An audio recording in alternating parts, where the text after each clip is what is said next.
Hey, what's going on? What's going on? Just really want to catch with you guys, man. Just let you know what's going on. Definitely proud of the people uprising, not just throughout the country but globally.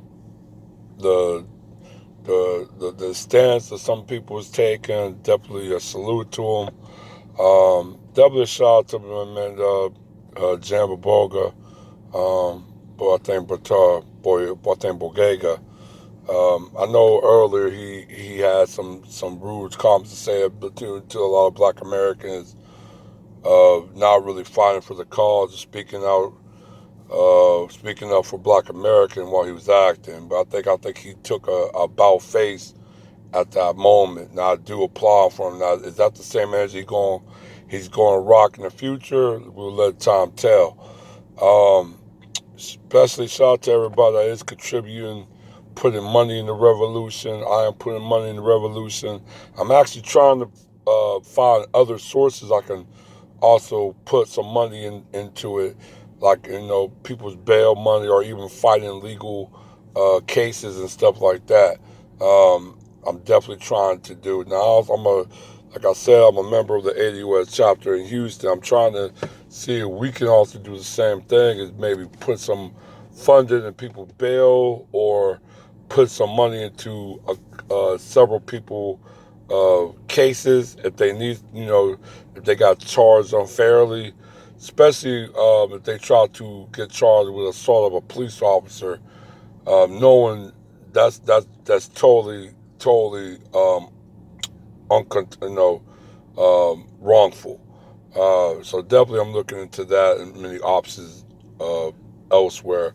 I would definitely say shout out to my cousin in Silsbee, Texas. She had a protest.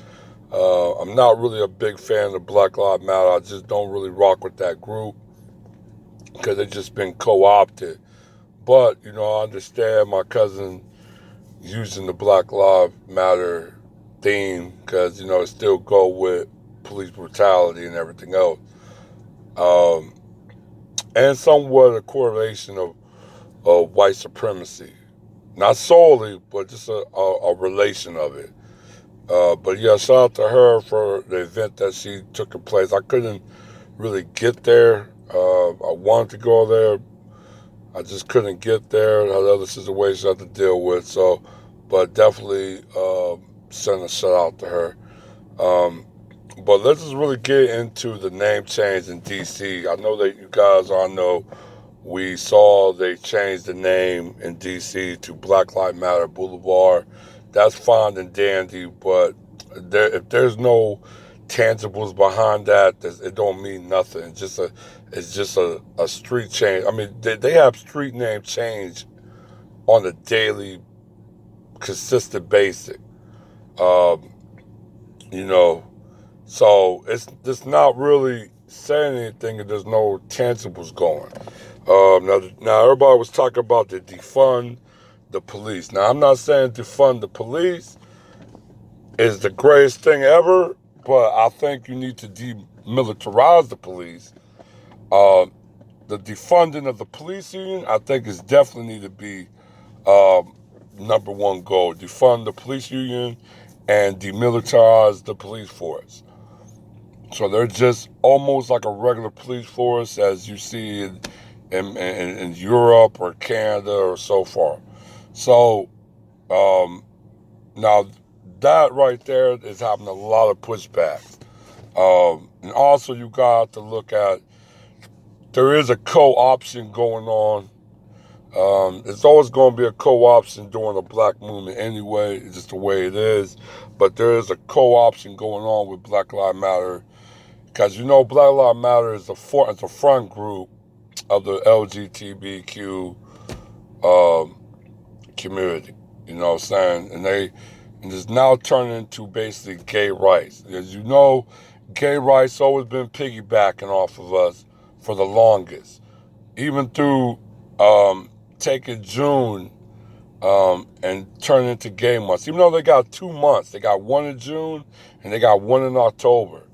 Um, Also, too, we got Juneteenth coming up, so definitely going to try to make that event as well. Um, like I said, it's been a long time. I've been to a Juneteenth festival, so hopefully I could try to get one going in this month. I know there's a lot of other things going on, but definitely want to see what's rocking with the Juneteenth on definitely. Um, yeah, but definitely just the the co-option that's going on. I think now we need to pivot from just talking about police brutality and white supremacy, and now start talking about our demand. And demands is tangibles. Our demand is the black agenda. Our demand is reparation. Our reparation from monetary payments to complete overhaul of education system and complete economic and reinvestment, property and reinvestment. It's everything above. I think we need to start demanding this. This is very important that we push it. Not just about ending police brutality. Police brutality is just an arm. Is the arm and also another branch of white supremacy that needs to end. Reparations is the final solution to that, and we definitely need to start pushing that narrative. Because as you see, the co-opting is already beginning. You got a lot of people starting to lose focus into it. So the focus need to get back into reparation. They also, I see my BM, Black Lives Matter is starting to push the voting initiative, and I think that's also a wrong way to do it as well. Voting don't get you nothing. Voting is an exchange of power, but you already got to have a demand with your vote. If you don't have nothing to attach your vote with, your vote is meaningless. That's just what it is. Um, and right now, that's the co-option that's going on right now. So the agenda now need to be pushed into no more of an economic topics now that is beneficial specifically for the black community, or I would say black American descendants of American slavery. So definitely that needs to be coined into the discussion. So I'm definitely gonna start pushing more and more out there, and really get our black agenda going, because I can see the game is about to get played, and they're really trying to switch. They're having a hard time switching the narrative, but the LGBTQ community is starting to play a heavy hand in this, and this is what needs to be taken into consideration. But like I said, man, I'll hit you guys up real soon, and you know, be one. All right, one.